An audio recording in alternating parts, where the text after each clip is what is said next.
Hey guys welcome back to my channel ছোটো 09 আমি রমা।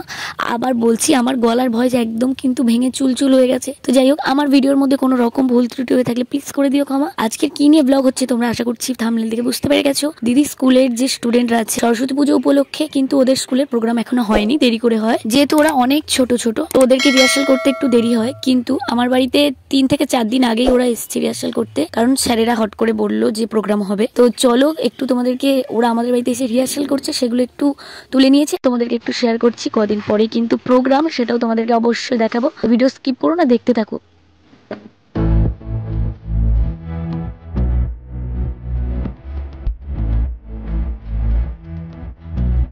এই দেখো, এই যে ছোট ছোট বাচ্চা, এই মাঝখানে যে বাচ্চা ওর নাকি 4 বছর বয়স। তো এখানে যারা আছে 5-6 বছরের এরকমই বাচ্চা আছে। ওদেরকে আমার নাচ প্র্যাকটিস করার প্রথম অনুভূতি বেশ সুন্দর লাগছে, কিন্তু আমার মাথা জাস্ট ফেটে বেরিয়ে যাচ্ছে, এত চিৎকার করতে হচ্ছে, কিন্তু বেশ আমার মজা হচ্ছে। আর ওদের ছোট ছোট বাচ্চাদের নাচ করাতে করাতে আমি নিজেই বাচ্চা হয়ে গেছি। তো দেখা যাক ওরা কতটা কি তুলতে পারে এই যে 4-5 দিনে।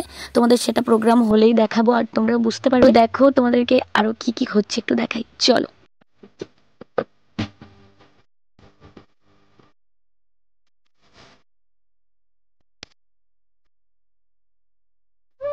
আর একটা কথা বলি, এরা যেহেতু অনেক ছোট, এদের মনের মতো বা এরা আনন্দ মজা পাবে সেরকম কিছু নাচের স্টেপ দিতে হয় ওদেরকে। এই যে স্টেপগুলো দিয়েছি এত খুশি। আর এই নাচটা মিনিমাম 10 থেকে 12 জন হয়ে গেছিল এই বাচ্চাদের। ওরা আমাকে বলছে ম্যাম আমি খুব খুশি হয়েছি এই নাচটা করে, আমি এই নাচটাই নাচবো। তো এইগুলো শুনতে ভীষণ ভালো লাগে। তারপরে এই বড় আছে 4 থেকে 5 জন। এরপরে কিন্তু নাটক প্র্যাকটিস করাবো, হাতে অনেকটা টাইম কম, জানি না কি হবে। ওদের প্রোগ্রামের দিন আবার বলছি দেখাবো, বুঝতে পারবে।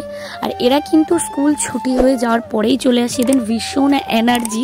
এরা দুপুরে আসবে বলে আমি খেয়ে দিয়ে ঘুমোতেও পারি না। তো যাই হোক, এদের এত এনার্জি আর আমি বাড়িতে থাকতে থাকতে এত ক্লান্ত হয়ে গেলে হয় বলো? তো ভিডিওটা ভালো লেগে থাকলে like, comment, share and subscribe করে দিও। বাই।